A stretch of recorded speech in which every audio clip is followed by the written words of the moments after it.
On today's show, the San Diego Padres get a pretty boring win, but we'll take it thanks to Luis Arraez, who has been on fire lately, and certainly not thanks to Jackson Merrill, who has been very much on ice lately.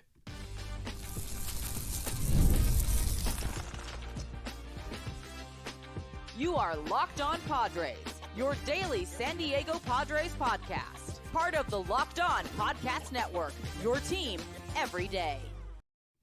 Greetings, ladies and gentlemen, and welcome to another edition of Locked On Padres podcast, which is part of the Locked On Podcast Network, your team every day for Wednesday, July 9th. As always, I'm your host with only sometimes the most, Javier Reyes, and I've been covering this team for almost 6 years now, not just for this podcast, but also various other outlets with justbaseball.com, chief among them.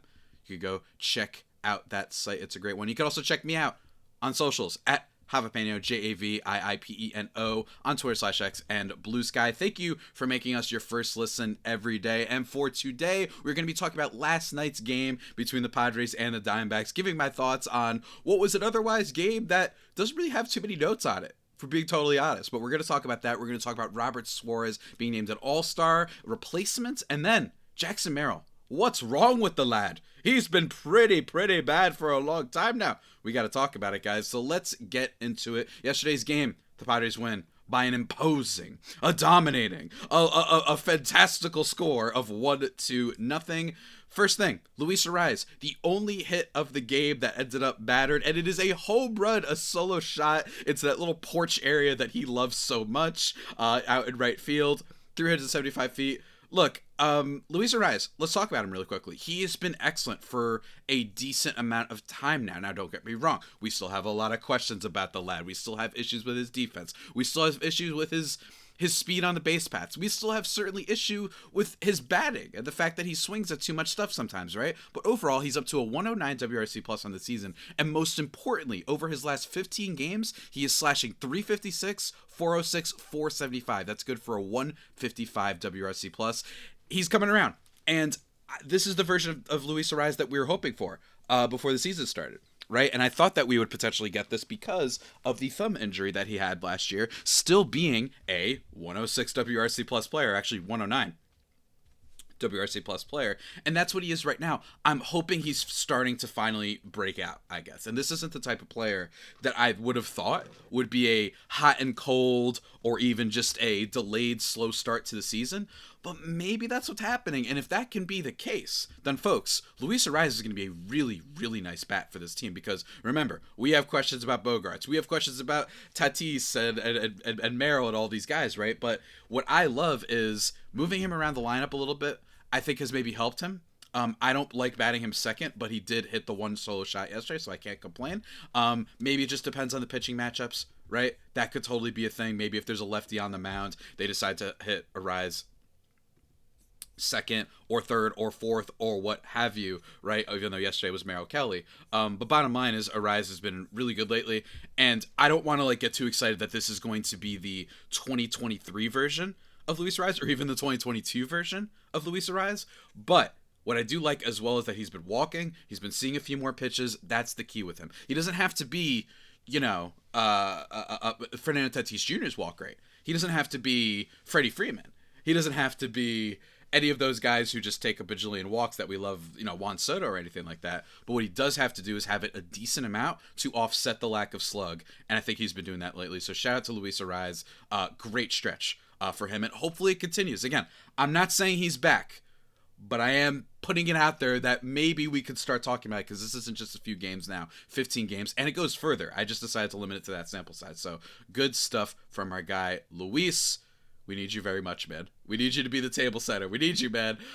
Also, though, in this game, two great defensive plays by the Padres. One leaping grab by Jackson Merrill to rob the D-backs of a home run, the same way Alek Thomas robbed him of one in Game 1. Not a home run, but robbing him of a big hit in the bottom of the ninth, obviously, in Monday night's game. So love to see that. And Tatis also made a leaping grab to rob Josh Naylor. So great defense from this game, from this team in this game. last night. And of course, Nick Pivetta, nasty Nick Pivetta, going off in this one. And while the slash slide isn't like his best of the season by far, 5 2/3, no earned runs on 2 hits, 3 walks, 7 Ks, he went nasty Nick in a specific moment. In my opinion, the real turning point of this game, top of the 4th inning, with runners on first and second, they intentionally walked Josh Naylor. Right? One of the more interesting decisions by Schilt, Pivetta, Padres and company, whatever, in a long time. Like, genuinely, this was some strategic, like, real chess move Jedi mind trick stuff, because Josh Naylor is a former Padre, as everybody knows, so that makes me worried. Kyle Higashioka killed this last series, and Josh Naylor, it almost feels like I'm in support of this. In the moment, I was like, I support walking him, because this, you just know he's going to want to kill us for some reason. Won't kill the Guardians when he plays them, I bet, right? I hate when players, only former Padres, only kill us. You know, no other former players kill other teams. I'm kidding, of course. But walks Josh Naylor and bases loaded, right? And you're wondering, well, there was no benefit to that other than adding another runner in the top of the 4th. This could get really bad, especially with a batter like Eugenio Suarez up, who has been a home run tank, right? Like, that is the guy. He's hit more home runs than Manny Machado. He's hit more home runs than most players in baseball, right? And what does he do, Mr. Nasty Nick? He gets the strikeout of both Suarez and Lourdes Gurriel Jr. to end the inning. Pumped up. I was pumped up. That's just such a big moment. Such a big moment, and strategic. You said, you know what? I don't want to face Naylor right now. You face Suarez. You went for a guy that I guess you like the matchup better. Nick Pivetta is a strikeout type of pitcher, and maybe Naylor has a little bit more bat-to-ball skills, right? This year, at least. He's been a little bit better in that department. Don't get me wrong. He does strike out still, but he's a guy that I feel like is just going to rip the hit that the D-backs need. Right? And he does not. Eugenio Suarez getting set down. I mean, this guy's hitting 252 on the season, so it's not that bad. But, man, 28 home runs, I have to admit, a lot of people were probably scared when they saw that. But they get it done, and then Robert Suarez comes in for the save. No nerves, just, you know, just clean house. What can I say, right? Robert Suarez, just one inning, one strikeout, no hits, no runs. Adrian Morejon actually gets tagged with the win in this one. He replaces Nick Pivetta after that 5 2/3. Gets a walk and a strikeout. Jason Adam, nothing but nails. Robert Suarez, nothing but nails. Another great pitching win for the Padres, and another great moment for Luis Arraez for what has been a really nice stretch for him so far. So a nice, encouraging bounce back win, but those issues with the offense are still there. And there was even like a really bad strikeout, by the way, on Merrill Kelly. I think it was Merrill Kelly against Tatis. That was just really rough to start off the game, by the way. Just up and in. He just can't hit anything on the top of the zone, guys. And let me tell you, there are other players we're going to talk about and their struggles hitting on top of the zone in just a little bit. But first, guys, a word from one of our sponsors. And that sponsor is the folks over at a specific phone. What kind of phone is it? Well, let me tell you, if you're running a business, you know what every missed call, with every single missed call, it's money left on the table. Think about the last time you had a service emergency, like a burst pipe or a radiator malfunction, whatever it is. If the first plumber didn't answer, or electrician, whatever, did you wait? No, of course not. You called the next one. And that's why having a reliable business line is so important. And that's why you need OpenPhone. OpenPhone is the #1 business phone system that helps you streamline and scale customer communication, all from an app on your phone or computer. Your whole team can share one number and respond to customers like a shared inbox. No more, all right, who's handling this? Which one between us? It's great, right? And you don't have to juggle 2 phones. It's all great. OpenPhone solves it instantly. It's offering Locked On Padres listeners, too, our friends at OpenPhone, 20% off your first 6 months at openphone.com/lockedonmlb. That's OpenPhone, OpenPhone.com/lockedonmlb. And if you have an existing number with another service, OpenPhone will port them over at no extra charge. OpenPhone, no missed calls, no missed customers. Go and check it out.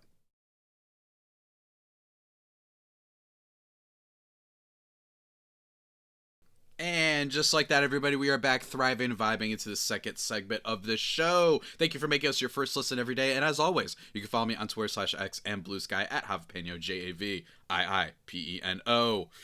Well, folks, let's talk about some other news.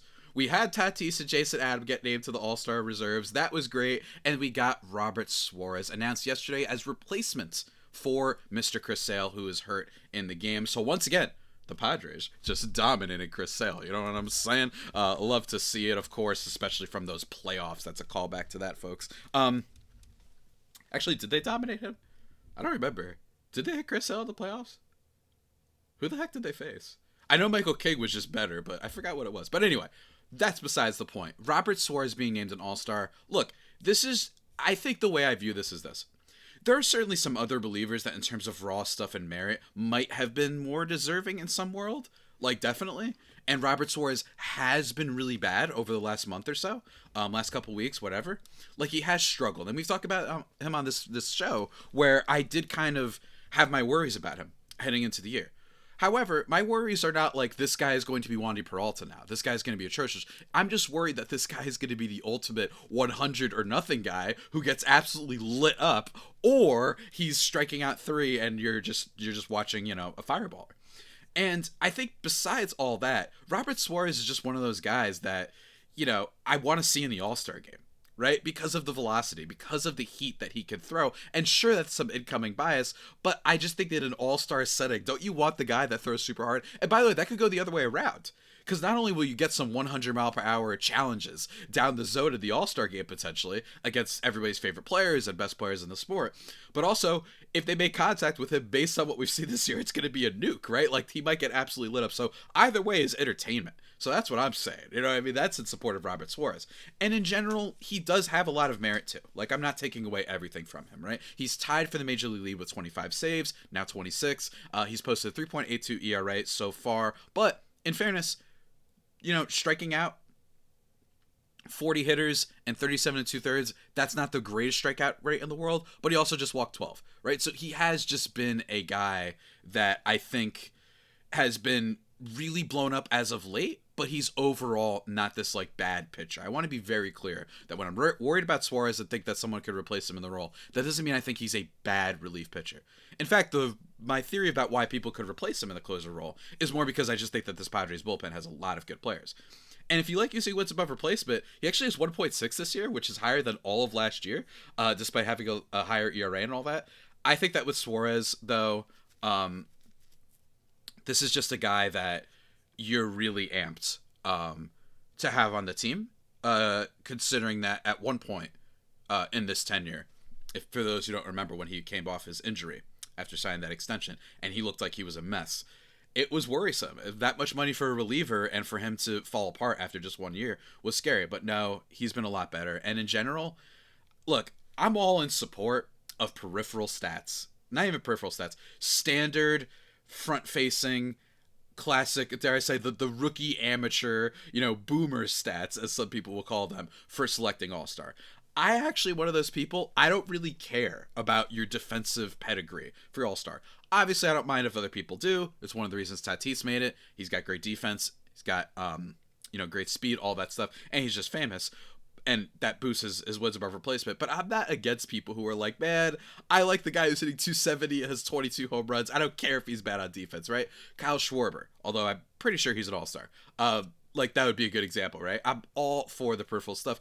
And if there are people who are just like, hey, Robert Suarez is the saves leader. That's the bottom line. And I want to have him in there. Sure. They aren't the hardcore stats. These aren't the nerdy things that we get into, right? We start talking about, oh, well, he only has that many saves because he's been put in those many situations. Other relievers might have more saves if they were put in those situations, et cetera, et cetera.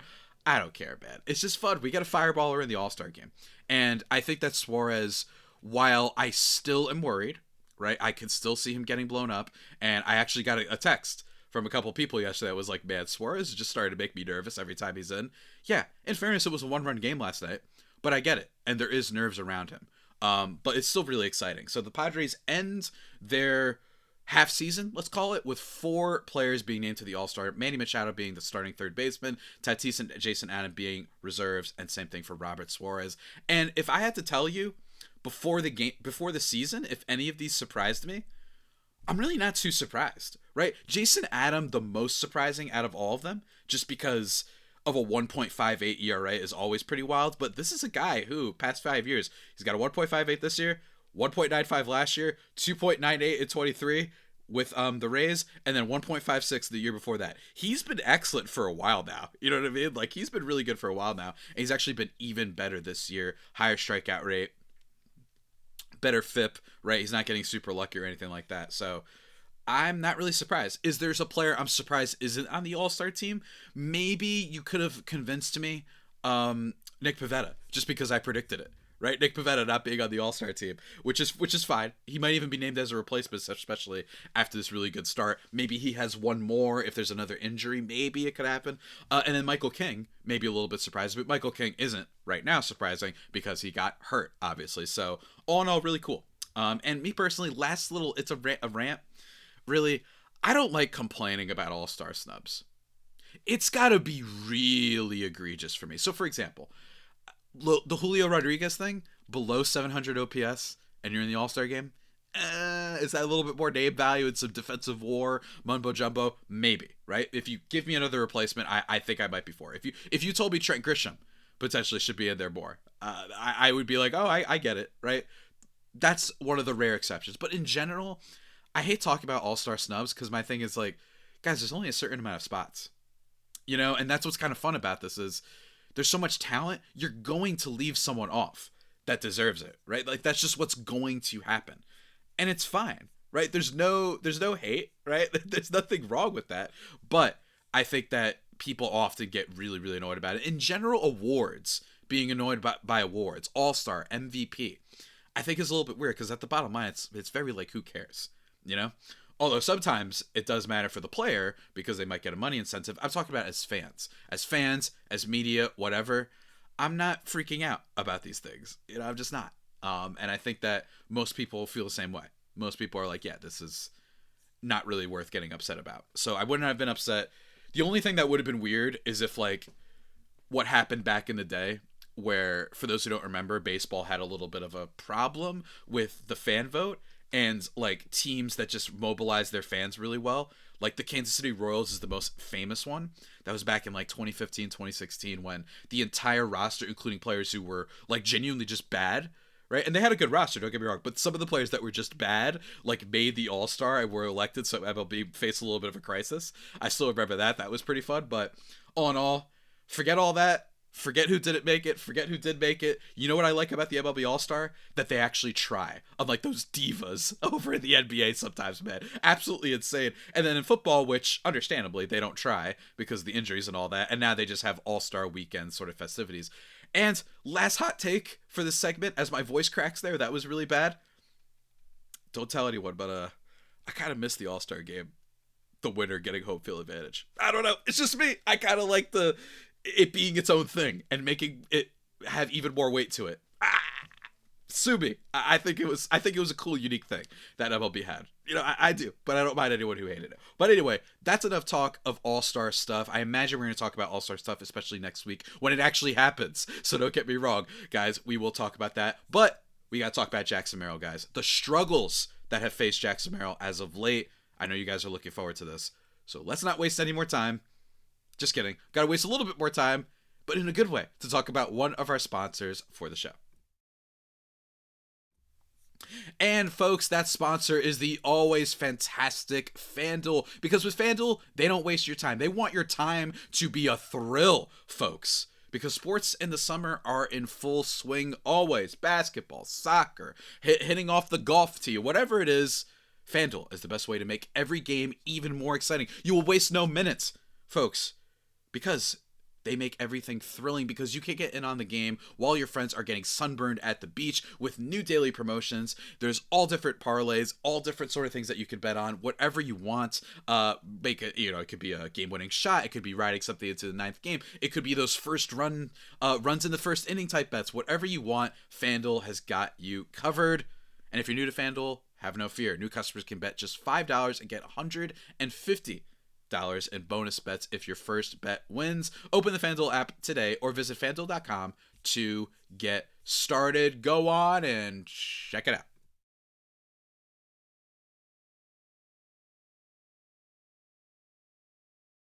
And just like that, everybody, we are back here in the Locked On Padres podcast, your first listen every day, free and available on all platforms. Javapeno on Twitter /X and Blue Sky JAVIIPENO. Let's talk about Jackson Merrill, who has struggled tremendously this year. And I think that it's only starting to become a little bit more of a thing lately because he did start off the season so great. Right, he started off really on fire, then he got hurt, and then you had the extension. Right before he got hurt, he gets the contract extension, breaks the news, and then he hits a home run that day. So a lot of people are still, I think, slowly realizing that Jackson Merrill has been struggling this year. For one thing, his strikeout rate is up. And then for another thing, his slash line overall is just not very good. 266, 324, 402 with a 106 WRC plus so far. He's good for 1.1 wins above replacement. And most of that is just because, in fairness, he's not a negative bat, but most of that is because he's been a pretty good defender, as evidenced by the catch that he made last night, right? Merrill madness indeed. But the madness has not been there in terms of his offense. It's been there with the base running. It's been there with the attitude and a little bit of the vibe. And it's been there with the speed and defense. But in general, Merrill has really struggled, and it's been a nightmare for him. Forget the first, I told you about the last 15 games for Arráez. Let me give you the last 40 games for Jackson Merrill. He is slashing 209 with a 285 on base and a 294 slugging. That's a 67 WRC plus. This man has been worse than Michael Conforto with the Dodgers over the last 40 games, right? And 40 is not a short sample size. And there's a lot of things for this, right? First of all, he's not hitting the ball nearly as hard. Right, his hard hit rate is down. His average exit velocity is down. That's always a bad sign, right?